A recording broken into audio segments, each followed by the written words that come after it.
Hey everyone, Golden Ninja 3000 here again.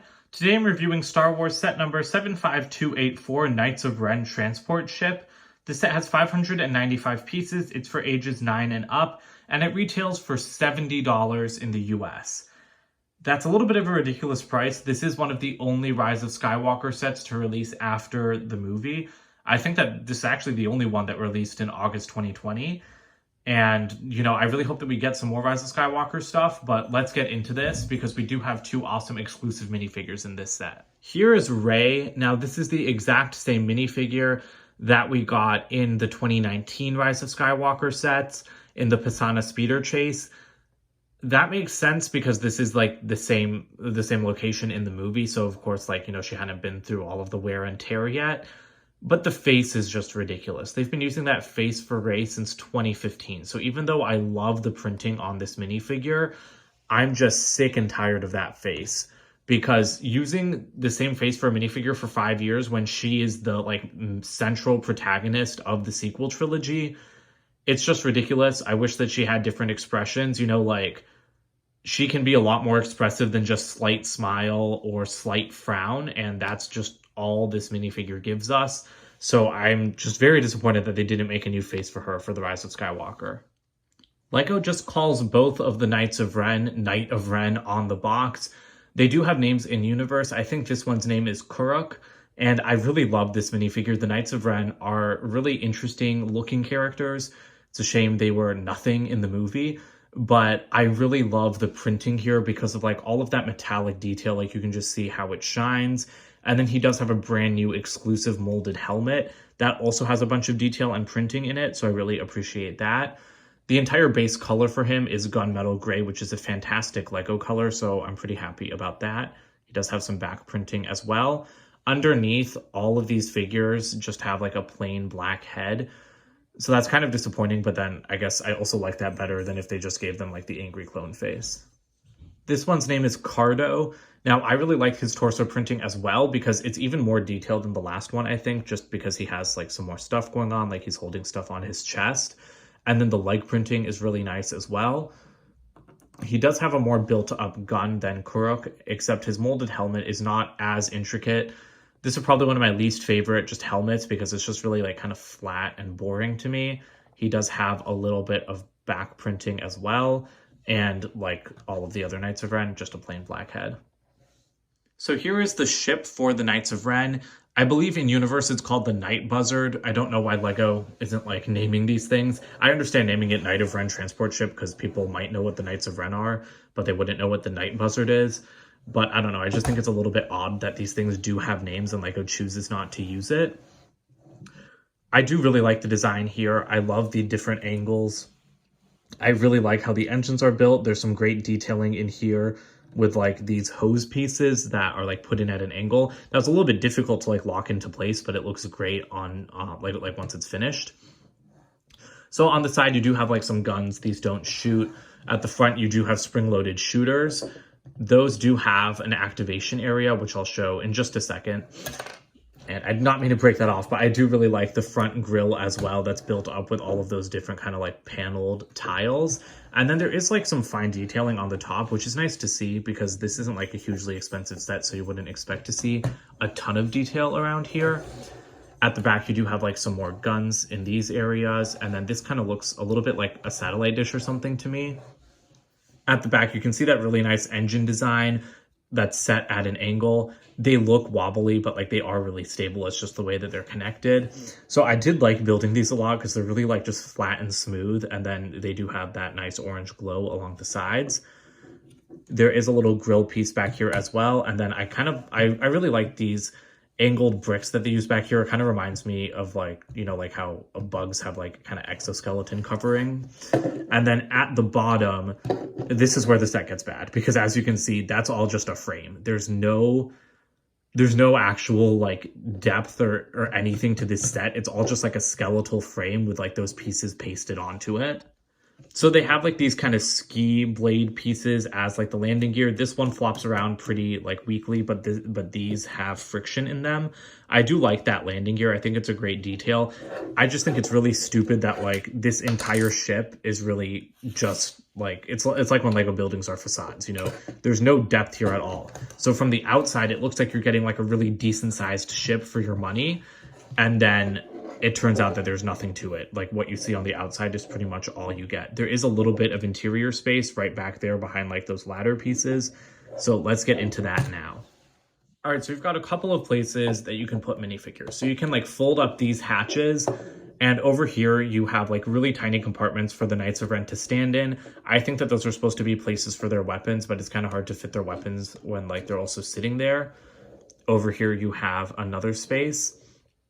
And then right here, this is the only usable interior space in the entire set.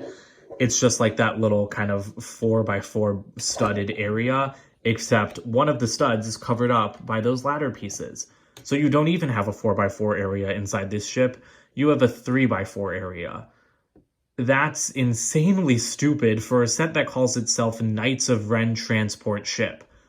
You should be able to transport the Knights of Ren inside it, and you just can't. So that's very dumb to me. Like, I find this entire set to be a very dumb concept because it's a great looking design. This set looks really awesome, but it can't do anything. It cannot transport the minifigures it is meant to transport. So there are the knights in the turrets. I didn't bother taking this one's weapon out. I did manage to clip this one's weapon in, and then he can't even stand inside the thing because there's no room for his arms and his weapon blocks the way. So that's not a very smart design choice in my opinion, and now like that piece of the weapon is stuck in there. They do look good like kind of popping out of those turrets like that, so I do appreciate that. And then I've also got the two Knights of Ren from Kylo Ren's command shuttle, because I do own that set. That's the only other set that I have Knights of Ren from. So let's try cramming them into that little space. So I have replaced this knight's cape with one of the spongy ones just so it's easier to fit into places like this. So to start off, we could try standing them in there, except if you stood someone in there, then it's not able to close. It can't close if someone's standing inside, so you're gonna have to make them sit in that super tiny space. Okay, so I managed to cram both of them sitting in there. I actually didn't think that they were gonna fit. So they are both sitting in there facing each other. There's like not really any room for them. This one's cape is like sticking up a ridiculous amount, but I can't figure out how to like get it down lower. And then it still doesn't close because their helmets are too big. I don't know who designed this. Lego designers do their best jobs. I know that, but this is supposed to be a transport ship. You put that in the name. It's absolutely ridiculous that I can't even transport them because really like their helmets are too big. It's designed to fit these minifigures. Like, I don't know what to say. Like, this is beyond stupid that you can't even fit like two minifigures into that space. So I just like, I don't even know what to say. I truly have no words. And before I finish, I forgot to point out that the spring-loaded shooters are activated by little axles back here. So if you just push them in, I've completely lost that piece, but that's how it works. And I really do like remote activated spring-loaded shooters, so I appreciate that function. Here are the extra pieces for this set. There's actually a decent amount for a set of this size. What's not an extra is this thing. This is supposed to be one of the regular Technic half pin, half axle pieces. I have no idea what happened in the factory, but this came out of the box just like that, like smushed into the middle. So this is honestly the funniest like Lego accident I've ever seen. I don't know how on earth this made it into the box, but I'm definitely keeping this like like treasuring it as just like one of these damaged Lego pieces because this is probably the most messed up piece I've ever seen. So yeah, I just wanted to point that out because I think it's really funny. I am going to be including it in my video about Lego's quality control, but it's just really funny to me. I just feel bad because if a kid got this set and they didn't have another one of these pieces, they would have been in trouble. Luckily, I have a ton of them, so I wasn't in too bad shape. Here's the box for this set. It's that typical $50 box size, which is funny since that's the price that this set should be. And then around the back, it shows you the play features, I would say, except there basically are no play features, so it doesn't really show you anything. Here's the instruction manual for this set. At the back, we do have some ads. There is the Skywalker Saga game, and then here are all of the minifigures from the summer sets. So basically, to sum up my thoughts on this set, Star Wars has a lot of dumb, overpriced sets. This is one of the dumbest and most overpriced that they've ever made, in my opinion.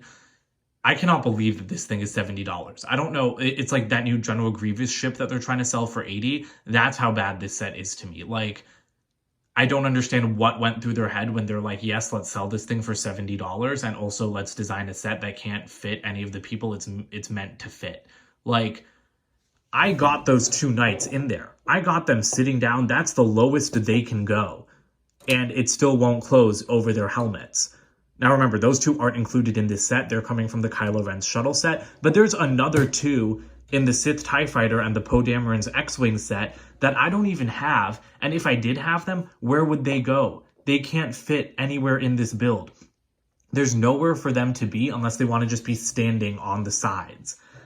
That's an incredibly stupid design choice.